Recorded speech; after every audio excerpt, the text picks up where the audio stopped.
একজন ওসমান হাদি গোটা বাংলাদেশকে নাড়িয়ে দিয়েছে। আজকে প্রত্যেকটা যুবকের মনের মধ্যে এক চেতনা জাগ্রত হয়েছে, আমি হাদি হতে চাই, আমি ওসমানের মতন হতে চাই, আমি ওসমানের মতন দেশ প্রেমিক ইমানদার হতে চাই। এটা এইভাবে হয় না। ওসমান হাদি দিনের বেলা যেভাবে কথা বলতেন, আপনি খোঁজ নিয়ে দেখেন রাতের বেলা রবের সামনে দাঁড়িয়ে চোখের পানি ছেড়ে দিতেন। আজকে এক এক করে তার জীবনের অনেক কিছু আমরা শুনতে পাচ্ছি, দেখতে পাচ্ছি। যার সাথে জীবনে কোনোদিন দেখা হয় নাই, তার জন্য মানুষ যেভাবে চোখের পানি ছেড়েছে, তার কবরস্থানে এখনো মানুষ যেভাবে যাচ্ছেন, আল্লাহ রব্বুল আলামিন দেখিয়ে দিয়েছেন, যদি তুমি আমার প্রিয় হতে পারো, গোটা পৃথিবী তোমার প্রিয় হয়ে যাবে। ও আমার যুবক ভাইরা, কার পিছনে ছুটছেন? কোন জীবন গঠন করবেন? এমন জীবন আপনি গঠন করেন যেই জীবন আল্লাহ রব্বুল আলামিনের সামনে আপনি নজরানা যদি পেশ করতে পারেন, তাহলে দুনিয়াতেও আপনি সফল, আখিরাতেও সফল হবেন। আর যদি মনে করেন কোনোভাবে তাইরে নাইরে করে আমরা আমাদের সময়টাকে ক্ষেপণ করব, কাটিয়ে দেব, সবার মতন আমিও হব, সবার মতন হলে স্রোতে ভেসে যাবেন ভাই, এই জীবনের কোনো মূল্য নাই। এমন জীবন গঠন করার চেষ্টা করেন যাতে করে আপনি অন্য মানুষের জন্য আদর্শ হতে পারেন। এখন অন্য মানুষের জন্য আদর্শ হতে চাইলে আপনি কাকে অনুসরণ করবেন? কার পিছনে ছুটবেন?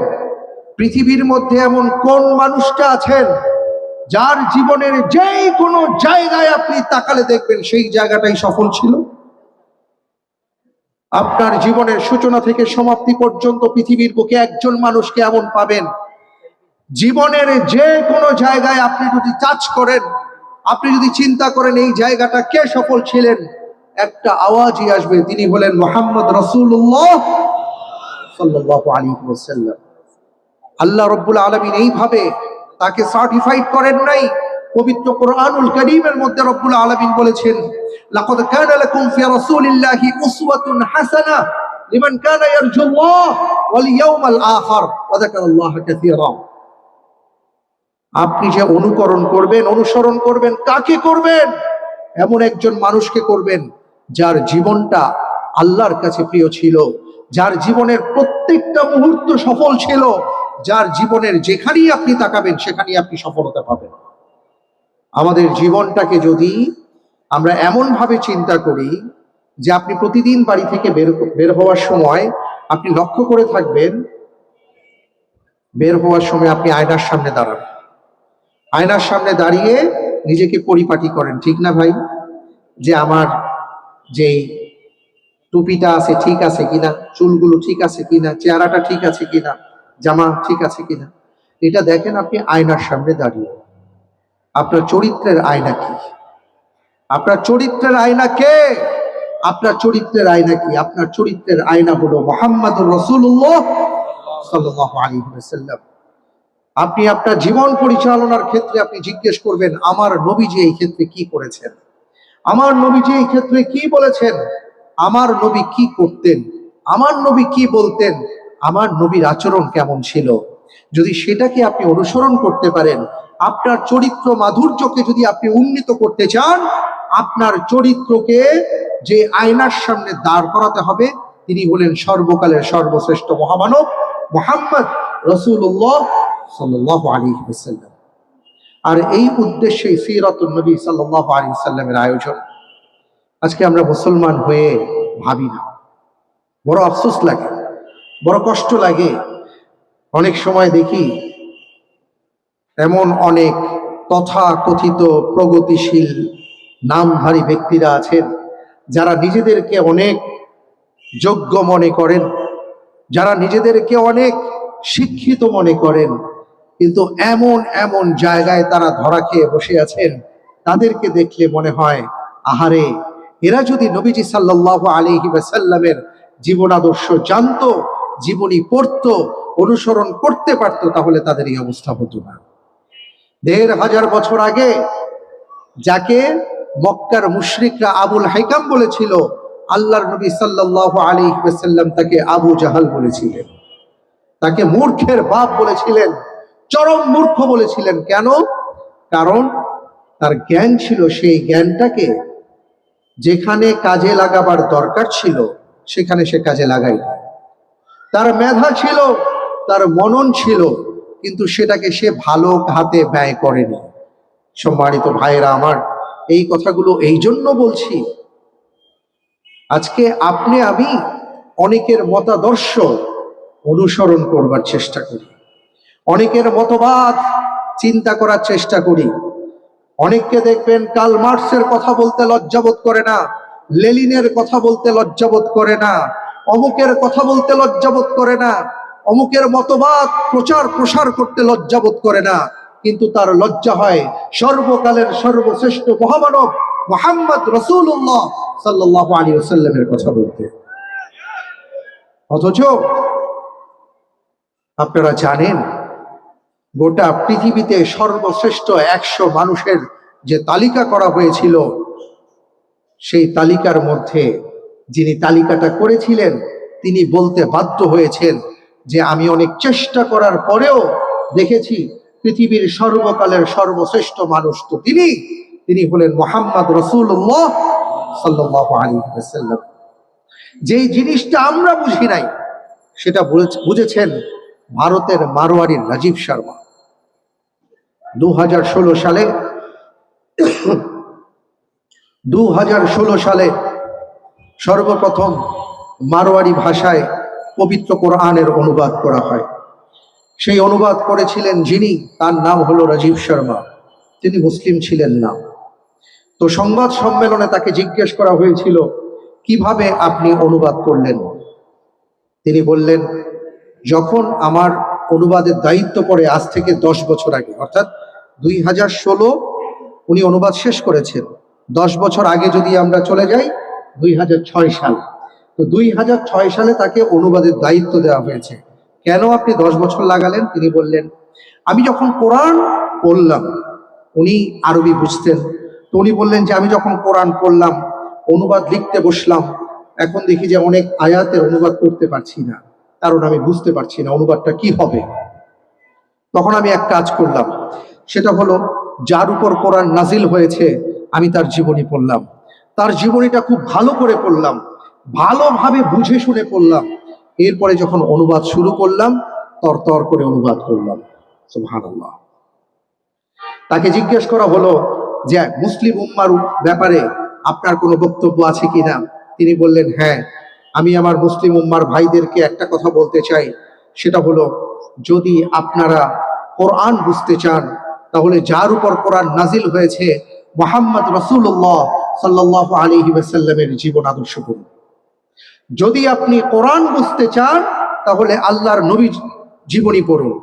যদি আপনি নবীজিকে বুঝতে চান তাহলে কোরআন পড়ুন। অর্থাৎ কোরআন আর নবীজির জীবনী, এই দুইটা বিষয় যদি একসাথে পড়তে পারেন তাহলে আপনি কোরআন বুঝতে পারবেন। ভাই রাজীব শর্মা যেটা বুঝতে পেরেছেন, আজকের মুসলমানরা আমরা তা বুঝতে পারি নাই। আমি যদি আপনাদেরকে জিজ্ঞেস করি, ভাই কোন কিতাব পড়েছেন, কোন কোন বই পড়েছেন, আপনারা উপন্যাস 10টা 20টা বলে দেবেন, আপনারা কবিতা বলবেন, আপনারা এটা সেটা বলবেন। কিন্তু যদি বলি ভাই কয়টা সিরাতের গ্রন্থ পড়েছেন, 100 জনের মধ্যে 10 জনকে খুঁজে পাবো না যারা আল্লাহর নবী সাল্লাল্লাহু আলাইহি ওয়াসাল্লামের জীবনী পড়েছেন। যদি বলি যে ভাই জীবনে কয়টা পবিত্র কোরআনের খতম দিয়েছেন, অনুবাদ বুঝে পড়েছেন, আপনারা হয়তো বড় জোর বলবেন হুজুর রমজান আসলে কোরআন খতম দেই, তাও না বুঝে দেই। কিন্তু বুঝে পড়ার মানুষ এখানে 100 জনের মধ্যে কয়জন পাবেন? আল্লাহু আ'লাম। এটা তো হওয়ার কথা ছিল না। সম্মানিত ভাইরা আমার, 1 বিঘত জায়গাকে ভালো রাখার জন্য, এই 1টা বিঘত জায়গা উদরের কতটুকু জায়গা? 1 বিঘত হয় না। এই 1টা বিঘতকে ভালো রাখার জন্য আপনার চাইতে ওজনে 3 গুণ বেশি বইপত্র আপনি পড়েছেন। আপনি সে প্লে থেকে নিয়ে মাস্টার্স কমপ্লিট করে, এমফিল কমপ্লিট করে, পিএইচডি করেছেন। আপনি চিন্তা করেন জীবনের এই পুরো সময়টা জুড়ে, এই 20 বছর ধরে আপনি কত পরিমাণ বই পড়েছেন। কেন পড়েছেন? একটু ভালোভাবে থাকতে চান, একটু ভালোভাবে খেতে চান, একটু ভালো চাকরি করলে ভালো বেতন পাবেন, এই উদ্দেশ্যে। তার মানে কি, ঘুরে ফিরে 3.5 হাত দেহর মধ্যে 1 বিঘত জায়গাকে ভালো রাখা, ভালো খাবো। কিন্তু 3.5 হাত এই বডিটাকে ঠিক রাখার জন্য মাত্র 2টা বিষয় আমাদের দরকার ছিল। একটা ছিল আল্লাহর কোরআন, আরেকটা ছিল নবীজির সুন্নাহ বা সিরাতুন নবী সাল্লাল্লাহু আলাইহি ওয়াসাল্লামকে অনুসরণ। এই 2টা কাজ যদি করতে পারতাম, এই 1 বিঘত তার মধ্যেই ছিল, পুরা দেহটাকে ঠিক করতে পারতাম, দুনিয়াও ভালো থাকতে পারতাম, আখিরাতেও ভালো থাকতে পারতাম। কিন্তু এই 2টা বিষয় আমরা জানতে পারি নাই, অথচ শত শত বিষয় আপনারা গবেষণা করেছেন, শত শত বিষয় নিয়ে আমরা পড়াশোনা করেছি। কিন্তু যদি জিজ্ঞেস করি, আল্লাহ তাআলা আপনাকে বলেছেন, কাকে বলেছেন ভাই? আপনাকে উদ্দেশ্য করে বলেছেন, ওয়া আনজালনা ইলাইকুম কিতাবান ফীহি যিকরুকুম, আমি তোমাদের উপর কিতাব নাজিল করেছি। এটা তোমার প্রতিবেশীর কথা নাই, এটা অন্য কারোর জন্য না, অন্য কারো আলোচনা করার জন্য না। ওয়া আনজালনা ইলাইকুম কিতাবান ফীহি যিকরুকুম, সেই কিতাবের মধ্যে তোমার কথা আছে, আপনার কথা আছে। সেই কিতাব কি আপনি পড়েছেন? আপনার মালিক আপনাকে কিতাব পাঠিয়েছেন, সেই কিতাব কি আপনি পড়েছেন? আপনি বলেন কিতাব, পবিত্র কোরআন অনেক কঠিন। আল্লাহ তাআলা বলেছেন ইয়াসসারনাল কোরআন লিযিকরি, কোরআন পড়ার জন্য সহজ করে দিয়েছি। তারপরেও আপনার বিশ্বাস হয় না। কোরআন বলেন বুঝেন না, আল্লাহর নবী সাল্লাল্লাহু আলাইহি ওয়াসাল্লামের জীবনের দিকে তাকান, তাহলেই তো আপনি কোরআন বোঝার কথা ছিল। মা আয়েশা রাদিয়াল্লাহু তাআলা আনহার কাছে যখন তাবেঈন এসে বলেছেন, মা দয়া করে বলুন আল্লাহর নবী সাল্লাল্লাহু আলাইহি ওয়াসাল্লামের জীবনী কেমন ছিল, মা আয়েশা রাদিয়াল্লাহু তাআলা আনহা বলেছেন, তোমরা কি কোরআন পড়ো নাই? তার জীবন তো কোরআনই ছিল, সুতরাং তুমি যদি তার জীবন সম্পর্কে জানতে চাও, কোরআন পড়বা, তাহলেই তার জীবন সম্পর্কে জানতে পারবা। সুবহানাল্লাহ। এই জন্য আমি আমার যুবক ভাইদেরকে বলবো, বর্তমান জরিপে দেখা গেছে পৃথিবীর মধ্যে সবচাইতে বেশি ভার্চুয়াল জগতে আনাগোনা যাদের, তাদের মধ্যে এশিয়া মহাদেশ, দক্ষিণ এশিয়ার লোকজন। এর মধ্যে বাংলাদেশের মানুষ 3য় অবস্থানে আছে, ফেসবুকে 1ম অবস্থানে আছে। অর্থাৎ গড়ে আমরা 24 ঘন্টায় প্রায় 4 ঘন্টা ফেসবুক দেখি। কয় ঘন্টা? 4 ঘন্টা ফেসবুক দেখেন, 2 ঘন্টা ইউটিউব দেখেন, বাকি হিসাব বাদই দিলাম। এখন এটাই আমাদের জীবন মরণ হয়ে গেছে। কিন্তু আপনার জীবনের জন্য, আপনার সফলতার জন্য, আপনার 3.5 হাত দেহের জন্য, পবিত্র কোরআনের পিছনে, আল্লাহর নবীর জীবনের পিছনে আপনি বেশি না 0.5 ঘন্টা করেও যদি সময় দিতেন, অনেক বড় কিছু হতো। সেই সময়টাও আপনার হয় না। আজকের এই মাহফিল থেকে এই শিক্ষাটা অন্তত আসুন আমরা নিয়ে যাই। আজ থেকে 1 ঘন্টা, 24 ঘন্টার মধ্যে 1 ঘন্টা, এর মধ্যে 0.5 ঘন্টা আল্লাহর কোরআনের জন্য দিব, আর 0.5 ঘন্টা নবীজির জন্য দিব। রাজি আছেন ভাই? ইনশাআল্লাহ সবাই বলেন নাই? চিৎকার করে বলেন ইনশাআল্লাহ। আল্লাহ রাব্বুল আলামিন আপনাদেরকে কবুল করুন, আমিন। কারণ আপনাদের প্রত্যেককে একজন সৎ মানুষ হতে হবে, আদর্শবান হতে হবে, চরিত্রবান হতে হবে। কারণ আজকে এই সময়ে, এই সমাজে, যেহেতু আমাদের বাংলাদেশের গোল্ডেন টাইম চলছে, আগামীর বাংলাদেশ আপনাদের হাতে। সুতরাং একটা শ্রেণী আছে, একটা গোষ্ঠী আছে, যারা আপনাদের চরিত্রকে নষ্ট করে দিতে চায়, যারা আপনাদেরকে ধ্বংস করে দিতে চায়। ওই ধ্বংস থেকে যদি বাঁচতে চাও, যুবকদেরকে বলবো কোরআনের পথে ছুটে আসো। সম্মানিত ভাইরা আমার, কারণ এই কোরআন আর রাসূলের সুন্নাহ, এই একমাত্র কোরআন আর সুন্নাহই পারে আমাদের জীবনটাকে সঠিক পথে পরিচালিত করতে, এছাড়া আর কোনো কিছু পারে না।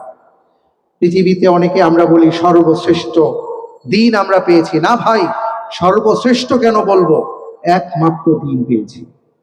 সর্বশ্রেষ্ঠ বললে তো আরেকজনকে আপনি কম শ্রেষ্ঠ বলে আরেকজনকে আপনি স্পেস দিচ্ছেন। কিন্তু আল্লাহ রাব্বুল আলামিন কি বলেছেন? ইন্না দীনা ইনদাল্লাহিল ইসলাম। একমাত্র মনোনীত জীবন বিধান আল্লাহ রাব্বুল আলামিনের কাছে ইসলাম। আল্লাহ রাব্বুল আলামিন বলেছেন আফা গায়রা দীনিল্লাহি ইয়াবগুন ওয়া লাহু আসলামা মান ফিস সামাওয়াতি ওয়াল আরদি তাওআন ওয়া কারহান ওয়া ইলাইহি ইরজাউন। আল্লাহর দ্বীনকে বাদ দিয়ে কোথায় তোমরা ছুটে চলেছো? আকাশ এবং জমিনের মাঝে যা কিছু আছে তার সবকিছুই ইচ্ছায় হোক অনিচ্ছায় হোক আল্লাহর কাছে প্রত্যাবর্তন করবে। তুমি কোথায় যাচ্ছ?